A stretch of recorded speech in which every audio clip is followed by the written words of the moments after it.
from the Dakini teachings by Guru Padmasambhava. Whatever actions you engage in, do not do anything non-dharmic that fails to become the accumulation of merit and wisdom. Do not desire anything other than omniscient Buddhahood and benefiting sentient beings. Do not be attached to anything. Attachment itself is the root of bondage. Do not criticize other teachings and do not disparage people. All the teachings are ultimately indivisible, like the taste of salt. Do not criticize any of the higher or lower vehicles. They are identical in being the path to be journeyed, just like the steps on a staircase. You cannot know another person unless you can perceive with superknowledge, so do not criticize others. In general, all sentient beings are, by their very nature, spontaneously perfect Buddhas. They possess the essence of enlightenment. Do not examine other people's faults or delusions. Do not examine the limitations of others. Examine how you can change your own. Do not examine the shortcomings of others, but examine your own shortcomings. The greatest of evils is to hold religious prejudice and to criticize other people without knowing their mind. So give up prejudice as if it were poison.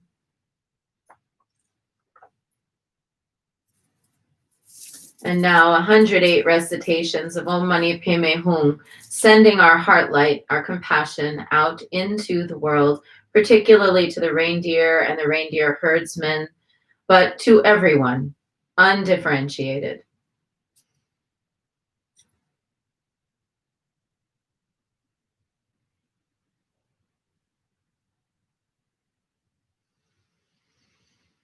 Om Mani Padme Hum, Om Mani Padme Hum, Om Mani Padme Hum, Om Mani Padme Hum, Om Mani Padme Hum, Om Mani Padme Hum, Om Mani Padme Hum, Om Mani Padme Hum.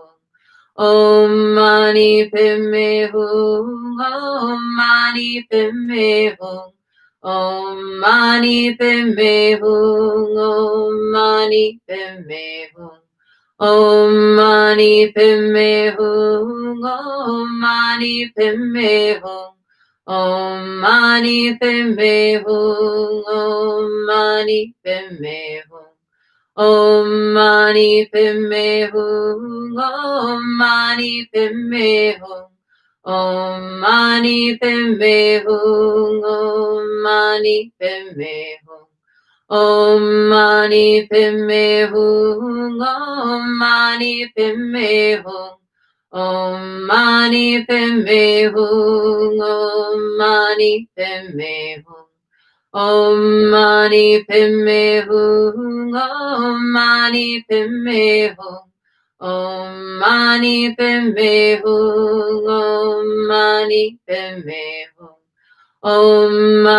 Padme Hum, Om Mani Padme Hum, Mani Padme Hum, Om Mani Padme Hum. Om Mani Padme Hum, Om Mani Padme Hum, Om Mani Padme Hum, Om Mani Padme Hum, Om Mani Padme Hum, Om Mani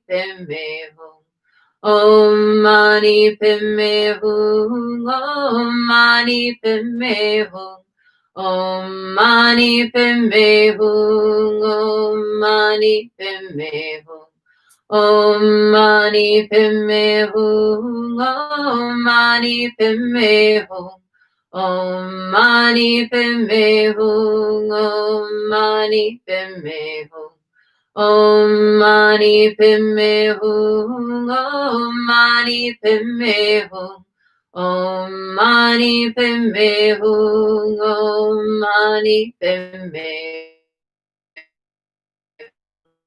Om Mani Padme Hum, Om Mani Padme Hum, Om Mani Padme Hum, Om Mani Padme Hum, Om Mani Padme Hum, Om Mani Padme Hum, Om Mani Padme Hum, Om Mani Padme Hum.